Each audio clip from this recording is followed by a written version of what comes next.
Action लिया गया है। पटना पुलिस की हिरासत में 62 लोग हैं और अब तक 40 से ज्यादा लोग गिरफ्तार किए जा चुके हैं। वार्ड पार्षद टूटू और श्वेत रंजन गिरफ्तार किया गया है। एक सप्ताह पहले ही उपद्रव की योजना की साजिश रची गई थी।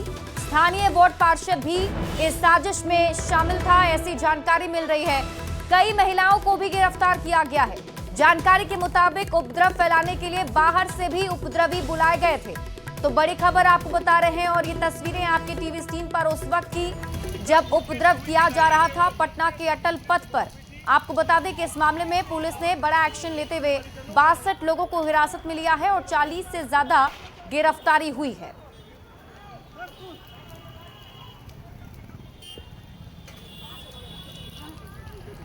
तो बड़ी खबर आपको बता रहे हैं। देखिए, से वार्ड पार्षद के भी शामिल होने की बात कही जा रही है, जो साजिश के तहत ये योजना बनाई गई थी। जानकारी के मुताबिक एक हफ्ता पहले से ही पूरी प्लानिंग की गई थी, जो पुलिस के हिसाब से जानकारी मिल पा रही है। बताया जा रहा है कि इस मामले को लेकर सभी लोग सड़क पर उतरकर प्रदर्शन करने वाले थे, जिसकी तैयारी एक हफ्ते पहले की गई थी। बढ़ेंगे आगे। पटना के ज्ञान भवन के बाहर हंगामा देखने को मिला है, जहां बीजेपी और एनएसयूआई कार्यकर्ताओं में झड़प हो गई। एनएसयूआई कार्यकर्ता को बीजेपी कार्यकर्ताओं ने दौड़ा कर मारा है।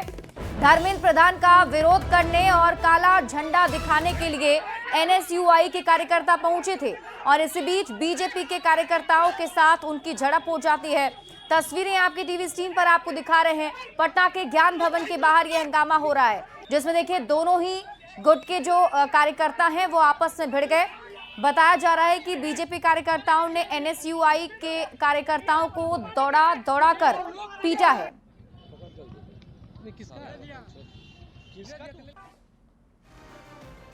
वहीं सुपौल में वोटर अधिकार यात्रा के दौरान हुसैन चौक पर झंडा की लूट के दौरान तिरंगा का अपमान देखने को मिला और इस दौरान सड़क पर गिरे तिरंगे को कार्यकर्ता अपने पैरों तले रौंद रहे थे, लेकिन किसी की नजर तिरंगे के अपमान पर नहीं पड़ी। जो तस्वीर आपके टीवी स्क्रीन पर आपको दिखा रहे हैं, ये सुपौल की तस्वीर है और इस तस्वीर में आप देखिए किस तरीके से जो कार्यकर्ता वहां पर मौजूद हैं, उनके पैरों के नीचे तिरंगा झंडा है, लेकिन किसी की भी नजर इस पर नहीं गई। झंडा लूट के दौरान तिरंगे का अपमान देखने को मिला। वहीं सुपौल में वोटर अधिकार यात्रा के दौरान तिरंगा के अपमान के बाद सियासत भी गर्मा गई है। एक तरफ एनडीए ने तिरंगे के अपमान पर निशाना साधा है, वहीं दूसरी तरफ महागठबंधन इसके बचाव में आ गया है। देखिए, भीड़ बहुत है। संभव है किसी कार्यकर्ता के हाथ से वो झंडा गिर गया हो और भीड़ ने ध्यान नहीं दिया हो, या संभव है कि कोई भाजपा आरएसएस का आदमी आके उस झंडे को वहां रख गया हो, क्योंकि 55 वर्षों तक भाजपा और आरएसएस के लोगों ने तिरंगे को पैरों तले कुचला है। कोई कार्यक्रम है, वहां पर आम लोगों के द्वारा तिरंगा गिर गया और उसके दृष्टि को अगर आप राजनीतिकरण करके या राजनीति के हिसाब से प्रस्तुत कर रहे हैं तो ये ठीक नहीं है। क्या मैसेज देना चाहते हैं? एक तरफ तिरंगा कहते हम लड़ाते हैं, दूसरे तरफ जिस तरह से तिरंगा का अपमान करते हैं। अब देख रहे हैं कि इनके कार्यकर्ता किस तरह से तिरंगा को फेंक रहे हैं, तिरंगा को पैर से मर्दन कर रहे हैं। ये लोग राष्ट्र का, हम समझते हैं कि जिस तरह से अपमान कर रहे हैं, तिरंगे का अपमान कर रहे हैं, ये राष्ट्र का अपमान। तो देश के स्वतंत्रता आंदोलन में भाग लेने वाली पार्टी जो अपने आप को दावा करती है, वह तो अपने पुरखों के इतिहास को ही कलंकित कर रहे हैं। और राष्ट्र ध्वज का सम्मान अगर आपकी नजरों से यह गुजर गया और आपकी नजरें खामोश रह गई, यह तो निश्चित रूप से एक जघन्य काम है। और इसी बीच रुक कर लेते हैं बड़ी खबर की ओर। इस वक्त की बड़ी खबर आपको बताएं, प्रधानमंत्री नरेंद्र मोदी एक बार फिर से बिहार दौरे पर आएंगे।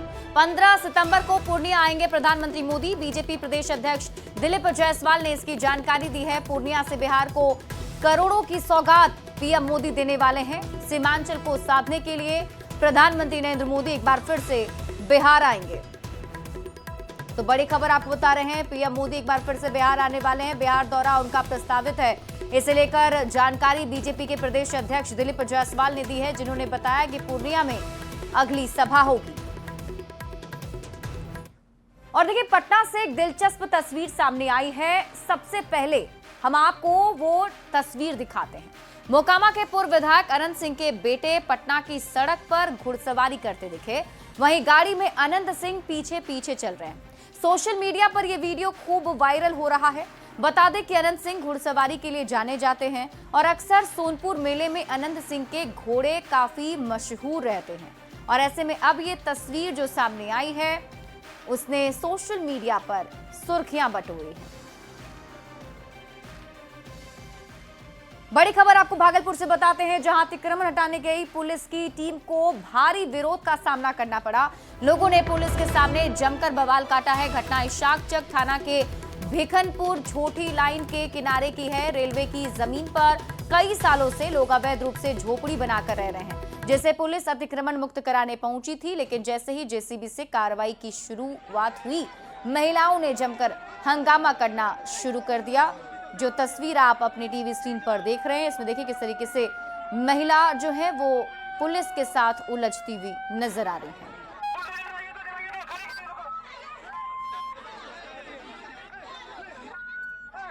हम लोग नहीं थे घर में, कल अनाउंसमेंट करके गया है कि हम लोग 27 तारीख को घर खाली चाहिए, तो कल तो बोला आज ही आकर के 26 तारीख को तोड़ फोड़ करना शुरू और बच्चा था छोटा बाहर रहा था, ऊपर से आया बुलडोजर से घिसना शुरू कर दिया। ये तो 2 महीने से स्टार्ट है, 2 महीने पहले से यहाँ पर ये गतिविधि शुरू की गई है। उसके बाद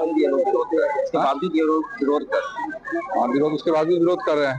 क्या होगा इसके बाद क्या होगा? बिल्कुल, कई बार अनाउंसमेंट किया गया है और इन लोगों से बात भी की गई है।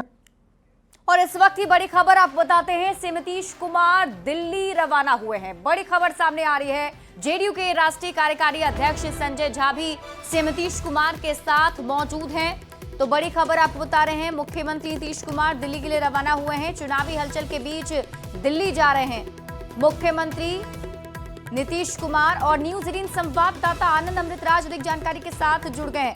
आनंद, सीएम नीतीश कुमार दिल्ली के लिए रवाना हो चुके हैं या फिर अभी जाएंगे, और इसको किस तरीके से समझा जाए? दिल्ली के लिए रवाना हो गए हैं और उनके साथ जेडीयू के राष्ट्रीय कार्यकारी अध्यक्ष संजय झा मौजूद थे। और जाहिर तौर पे दिल्ली का नीतीश कुमार का दिल्ली दौरा बेहद महत्वपूर्ण है और न सिर्फ राजनीतिक वजहों से चुनावी साल और चुनावी साल में नीतीश कुमार का दिल्ली दौरा महत्वपूर्ण हो जाता है। सूत्र बताते हैं कि दिल्ली में एनडीए के बड़े नेताओं के साथ नीतीश कुमार की मुलाकात हो सकती है। कई सारे मुद्दे ऐसे हैं जिस पर अभी तस्वीर साफ नहीं हुई, खासकर सीट शेयरिंग को लेके। इसके अलावा और आगे भी की रणनीति क्या बने, कई तरह के मामले हैं जिस पे चर्चा हो सकती है। और इस दौरान नीतीश कुमार के बीजेपी के बड़े नेताओं के साथ भी मुलाकात हो सकती है। एक खबर ये भी आ रही है कि जो एनडीए के उपराष्ट्रपति पद के उम्मीदवार है उनसे भी नीतीश कुमार की मुलाकात हो सकती है। तो जाहिर तौर पे नीतीश कुमार का दिल्ली दौरा कई मायनों में बेहद महत्वपूर्ण है, चूंकि चुनावी साल है और इस दौरान नीतीश कुमार दिल्ली जा रहे हैं। तो इस दौरान जो भी बीजेपी के बड़े नेताओं के साथ बैठक होगी उसमें कई महत्वपूर्ण बिंदुओं पर भी चर्चा हो सकती है।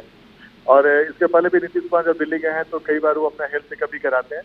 तो इन तमाम बिंदुओं पर लगातार निगाहें लगी हुई हैं कि नीतीश कुमार जाएंगे तो फिर किससे मुलाकात होती है और किस बिंदु पर बातचीत होती है। लेकिन फिलहाल नीतीश कुमार दिल्ली के लिए रवाना हो गए हैं और उनके दिल्ली दौरे पर बिहार की सियासी निगाहें भी टिकी हुई है, क्योंकि एनडीए में अभी सीट शेयरिंग का जो फॉर्मूला है या फिर सीट शेयरिंग की जो बातचीत है वो पूरी अभी नहीं हुई। और इसको लेकर लगातार चिराग पासवान हो कई बार मुखर होकर बयान भी दे चुके हैं। तो जाहिर तौर पर एनडीए के जो दूसरे घटक दल है उनकी भी चिंता है कि जल्द से जल्द सीट शेयरिंग की बातचीत हो जाए।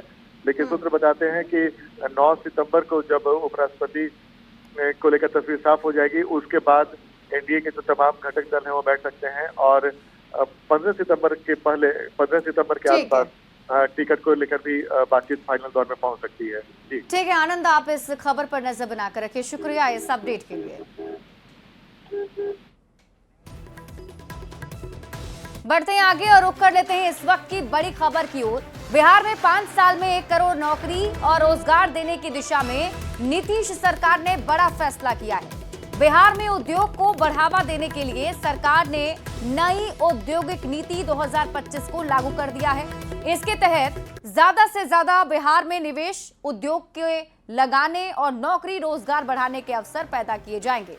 इस नीति के तहत जो कंपनियां 1000 से ज्यादा प्रत्यक्ष रोजगार देगी उसे बियाडा के तहत सरकार की ओर से 10 एकड़ तक निःशुल्क जमीन दी जाएगी। सिर्फ 1 रुपए के टोकन पर जमीन मिल जाएगी इतना ही नहीं, 100 करोड़ रुपए से ज्यादा निवेश करने वाली कंपनियों को 25 एकड़ तक जमीन बिहार में निःशुल्क दी जाएगी। और इस योजना का लाभ लेने के लिए 31 मार्च 2026 से पहले आवेदन करना होगा।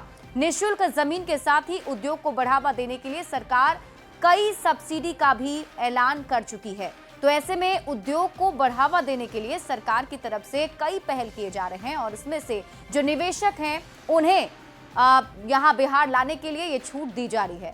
नीतीश सरकार ने बिहार में औद्योगिक माहौल बनाने के लिए और निवेशकों को लुभाने के लिए कैबिनेट की बैठक में बड़ा फैसला लिया, जिसके बाद बिहार के उद्योग जगत में भी खासा उत्साह देखा जा रहा है और इस फैसले को बिहार में उद्योग के लिए एक गेम चेंजर माना जा रहा है। बिहार चैंबर ऑफ कॉमर्स के इलेक्टेड प्रेसिडेंट पीके अग्रवाल ने नीतीश कुमार के फैसले को ऐतिहासिक बताया है। शब्द में कहा जा सकता है कि अद्वितीय है।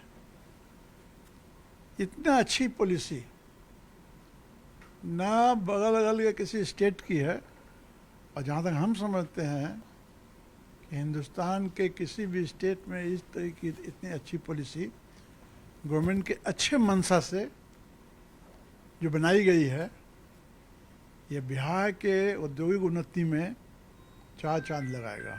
इसमें आपको कौन सा जो बिंदु था जो सबसे महत्वपूर्ण लगा? दो तीन चीज़ है। लोगों को इज्जत दिया गया, मुफ्त जमीन की बात की गई, स्टेट जीएसटी का जो पेमेंट है उसका 300% दिया गया, कैपिटल सब्सिडी की 30% की बात की गई, इंटरेस्ट सबवेंशन की बात की गई अप टू द 40 करोड़। ये सब चीज़ जो मिला जुला के एक बहुत बड़ा इंकरेजमेंट होगा उद्योग के लिए। तो बिहार सरकार ने 1 करोड़ नौकरी रोजगार की दिशा में एक बड़ा फैसला ले लिया है। बिहार में अब 1000 नौकरी देने वाली कंपनी को फ्री में जमीन दी जाएगी और 100 करोड़ से ज्यादा के निवेश पर 25 एकड़ जमीन फ्री देने का फैसला लिया गया है। इसी पर न्यूज 18 संवाददाता आनंद अमृतराज ने उद्योग मंत्री नीतीश मिश्रा से खास बातचीत की है, आपको दिखाते हैं। इस वक्त हमारे साथ मौजूद हैं बिहार के उद्योग मंत्री नीतीश मिश्रा। नीतीश जी, आज आपके कैबिनेट ने एक महत्वपूर्ण फैसला लिया है बिहार में औद्योगिक माहौल बनाने के लिए, इसे कितना महत्वपूर्ण माना जाए? देखिए, मैं मानता हूं कि आने वाले कई वर्षों तक आज का दिन लोग याद रखेंगे, क्योंकि मैं मानता हूं व्यक्तिगत रूप से कि एक बिहार का नया उदय इन टर्म्स ऑफ इंडस्ट्रीज, निवेश के संदर्भ में और रोजगार सृजन के संदर्भ में हम लोगों का आज का दिन बिहार के लिए बहुत महत्वपूर्ण है।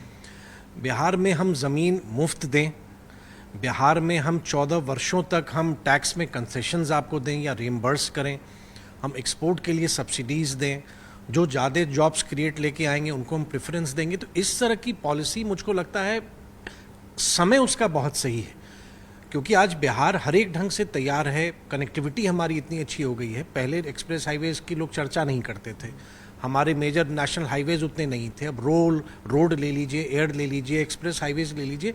अब लगता है कि बिहार का टेक ऑफ, जो मैं अक्सर कहता था कि बिहार का टेक ऑफ अब होना है और पूरे पूर्वी भारत में बिहार की संभावनाएं बहुत प्रबल हैं। इस प्रोत्साहन नीति से बहुत बड़ा बल उसको मिलेगा। सर, जो भी घोषणा हुई है जमीन पर कैसे उतरेगा, एक बड़ी चुनौती मानते हैं इसे?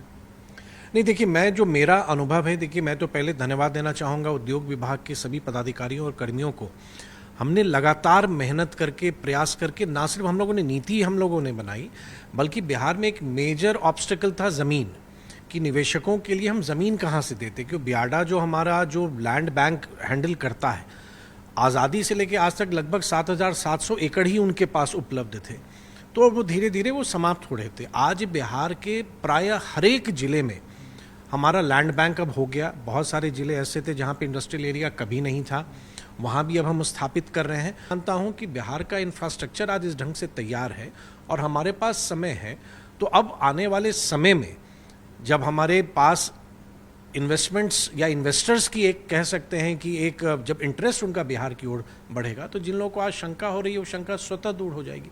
और मैं ये कहूँगा कि बिहार में निवेश आना प्रारंभ हो चुका है और इस पैकेज के तहत उनको बहुत बड़ा बूस्ट मिलेगा, एक बूस्टर के तहत काम करेगा। तो ये थे हमारे साथ बिहार के उद्योग मंत्री नीतीश मिश्रा। कैमरामैन दीपक के साथ आनंद अमृतराज, न्यूज 18 नेटवर्क, पटना।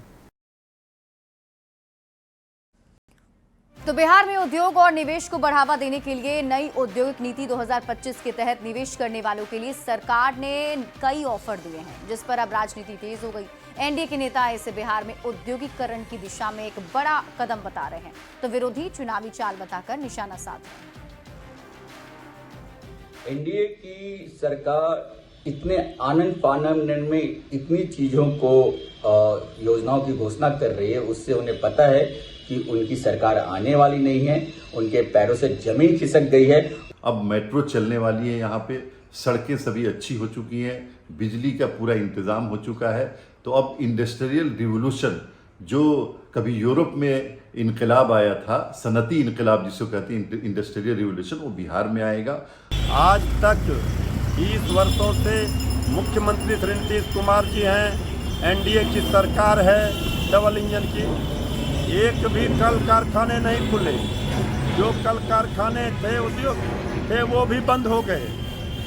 तो इसलिए अभी सिर्फ ये आई वास है जनता को भ्रम में रखने के लिए। और इसी बीच आपको बेतिया से बड़ी खबर बताते हैं, जहां चलती कार में अचानक भीषण आग लग गई। सड़क पर धू कर गाड़ी जलती हुई नजर आई। नरकटियागंज के बलथर मार्ग पर यह हादसा हुआ है। अग्निशमन की टीम ने आग पर काबू पा लिया है। बड़ी खबर आपको बेतिया से बता रहे हैं, जहां सड़क पर धू कर जलती हुई गाड़ी दिखी है। ये तस्वीर आपके टीवी स्क्रीन पर आपको दिखा रहे हैं, जहां बलथर मार्ग पर यह हादसा हुआ है। जानकारी के मुताबिक अग्निशमन की टीम ने आग पर काबू पा लिया है। तो ये तस्वीर आपके टीवी स्क्रीन पर आपको दिखा रहे हैं, जहां देखिए सड़क पर अचानक से चलती कार में आग लग गई। नरकटियागंज के बलथर में यह हादसा हुआ है, जिसके बाद अग्निशमन की टीम को इसकी जानकारी दी गई। अग्निशमन की टीम ने आग पर काबू पा लिया है, लेकिन गाड़ी पूरी तरह जलकर खाक हो गई। और इसी के साथ इस बुलेटिन में अभी के लिए बस इतना ही। आप देखते रहिए न्यूज़ 18 बिहार झारखंड।